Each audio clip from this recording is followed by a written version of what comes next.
Hello, hello. Teka lang, mag-share lang ako ha.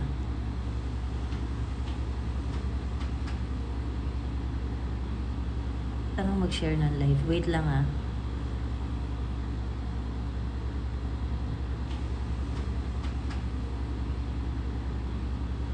Tanong mag-share ng live. Wait lang ha. Oh, hello, broccoli. Hello. Maayong gabi. Ayan. Nandito ako sa Secure ngayon. At ako ay ayan, nasa tabing dagat. Hi. Teka. Teka, try ko lumabas.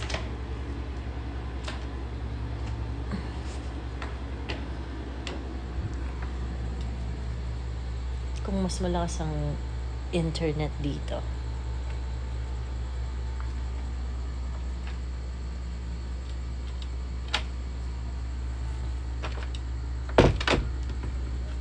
Ayan, mas malakas ang internet.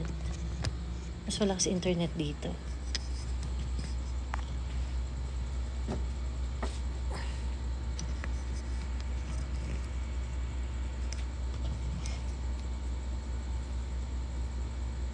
Hello. Ayan. O, dito tayo magkwentuhan. Dito tayo magkwentuhan sa Nasa ko ngayon, Sikihor. Dumating kami dito kaninang tanghali. Medyo mahina yung internet.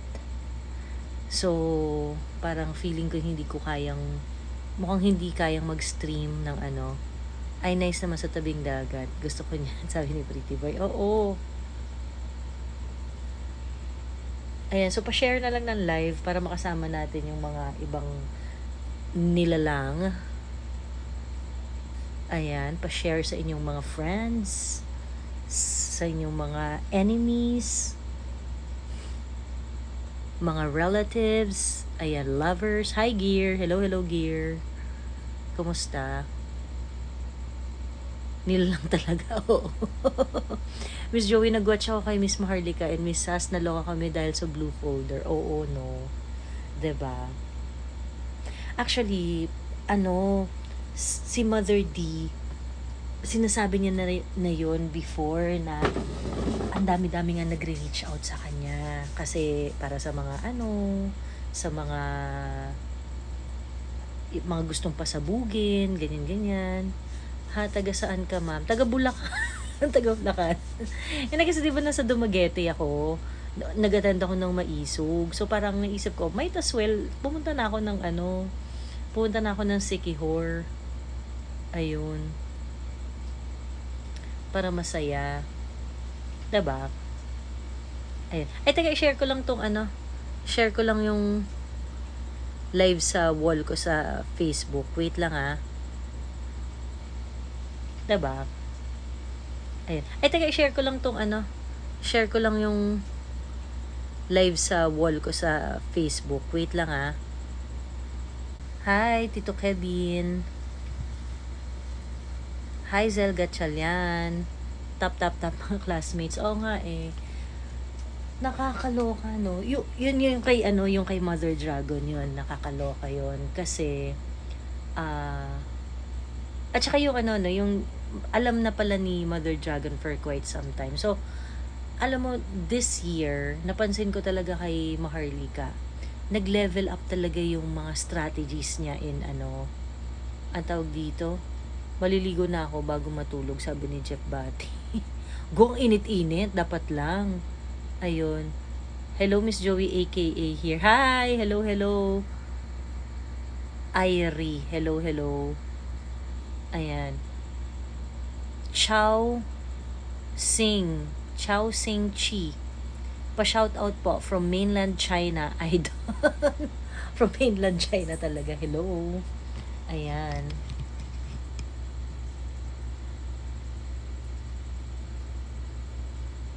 Ayun. So, talaga siya, nag-level up talaga siya this year. Siguro kasi dahil 'di ba, una naman talagang naubos yung PC ni Mother Dragon sa sa ano, sa administration. To be fair, for quite some time, kahit pa sabihin ko na nagigets ko na yung mga, naiintindihan ko na si mother, kung bakit siya galit na galit, kung bakit anong, ano pa rin, ang tawag dito, meron pa ring mga natitirang space dun sa ibang mga tao na hindi nagkamali, pero sige pagbigyan pa natin baka makabawi. Yung mga ganong, may ganun pang eksena. Pero at that point si Mother D, ubos na siya, bad trip na siya, 'di ba? Ako ubos na rin ako ngayon. Ubos na rin ako parang Diyos ko, may ipa-plastic pa ba tong administrasyon na to, 'di ba?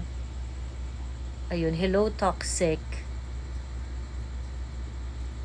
Si Cutie Jinggoy, feeling malinis, feeling banal. Nakaka-irita talaga siya.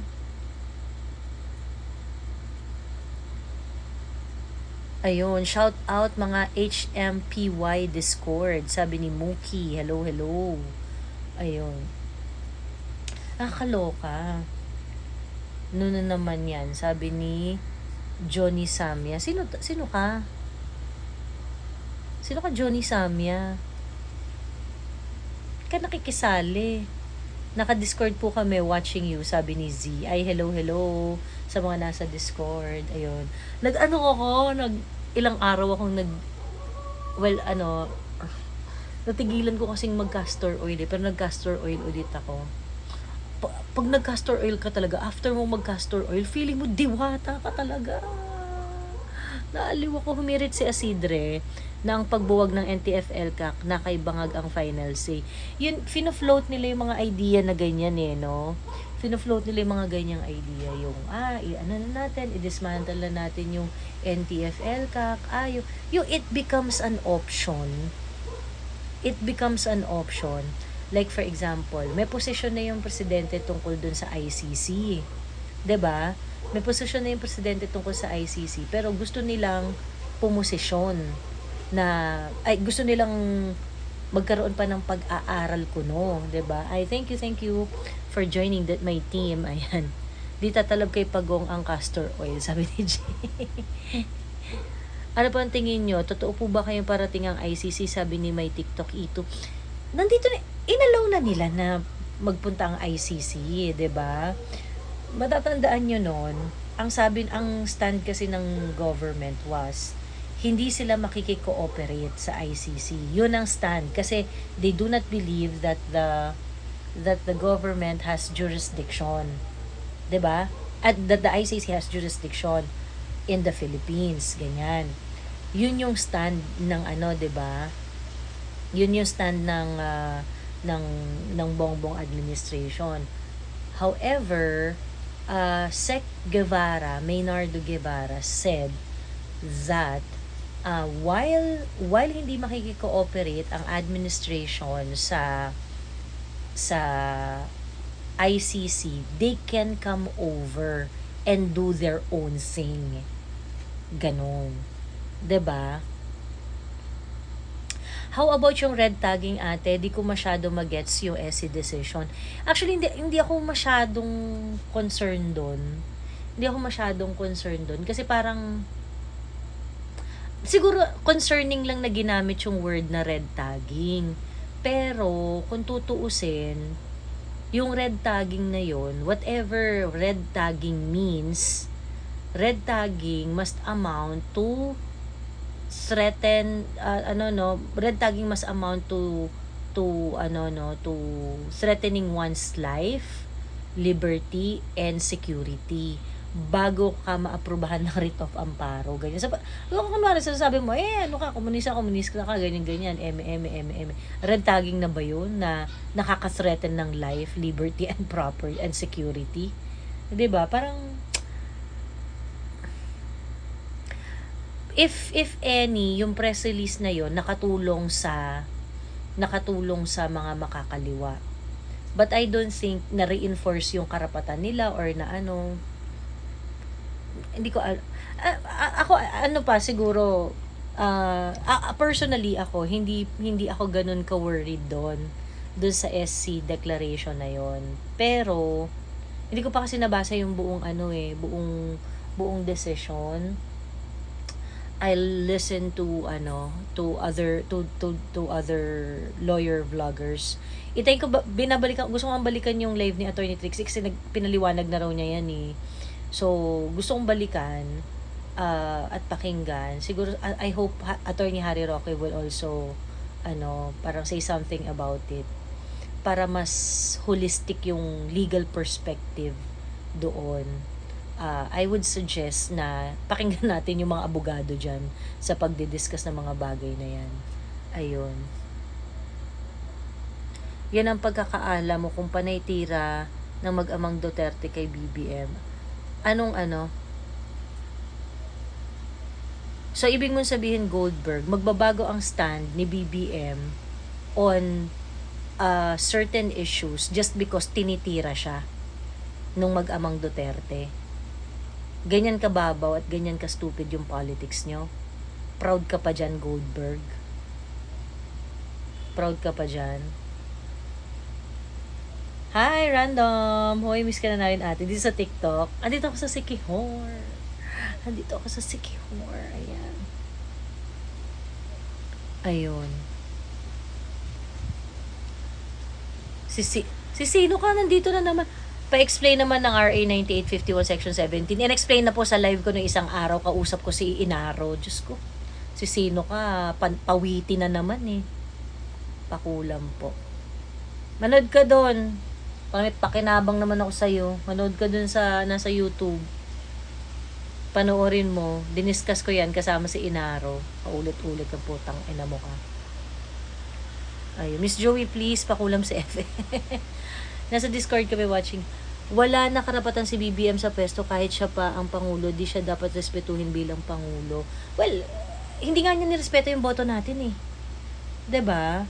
Hindi niya nirespeto yung boto natin eh. Kung ano-ano yung pinangako niya. If you are able to watch my live with SAS kagabi, 'di ba meron siyang 2 years ago, nung nangangampanya siya, ang pangako niya is to overhaul the agricultural landscape in the Philippines and treat the problem as a system, as something that has to be addressed systematically. Meron siyang 6 na components na sinabi tungkol doon. Production, distribution, post-production, research and development, loans and other farm inputs. Ayan, ganon. Madami siyang mga sinabi doon. O, ano na yung mga nagawa niya doon sa isa-isa doon? Wala naman siya pinagagawa kundi magbigay ng ayuda. Sabi ni Jay, yung mga mambubutas, humihirit na naman na pabalikin ng bansa ang ICC. Alam mo, sa totoo lang, pabalikin na nila. Ipa-aresto na nila si PRRD. Pabalikin na nila. Ayun. Obvious naman din na nire-respeto ni BBM sa mga news lang, puro laughing emoji na. Totoo. 'Di ba? Si KitKat Baltasar, pupunta sa live ko pagkatapos ako yung isa-shut up niya. O, ikaw ang isa-shut up ko. Black. KitKat Baltasar, shut up forever. Ayan. Gawa ang bagong account. O, sige, pa-shut up ka. O, ikaw isa-shut up ko. Tangina mo ka. They're going to make a martyr out of PRRD if they let ICC in, sabi ni Choco Mico. Yes, I think so, and that is why I personally think na the way na nilalaro nila itong ICC, lahat, papasukin ng ICC, papasukin. Tapos lahat parang, hindi, sige, papasukin na natin. Then, they're going to convince, they're going to convince the public na, hindi, tararapat lang naman ng ICC ay pumasok, kinemi. Yeah, that has been their narrative. At anong gagawin ni BBM? Pipigilan kunwari, 'di ba? I mean, those are the things that I can think of na pwedeng i-utilize ni BBM yung ICC issue kasi kung ipupush nila yan, that's gonna be a long process. Kung ipupush nila talaga yung ICC na yan at talagang gusto nila ipa-aresto si PRRD, mahabang proseso yan. Hindi rin nila makukuha yung gusto nila dyan. However, kapag nilaro yan ni BBM at nilaro yan ni BBM, pagkatapos ang ginawa niya, nagbidabidahan siya. Ay, wag na kayong pumunta. Ay, wag na kayong ano, hindi ko i-allow, ganyan. You know, he's setting up a stage para magmukha siyang hero to, to save PRRD, to protect PRRD, ganyan. 'Di ba?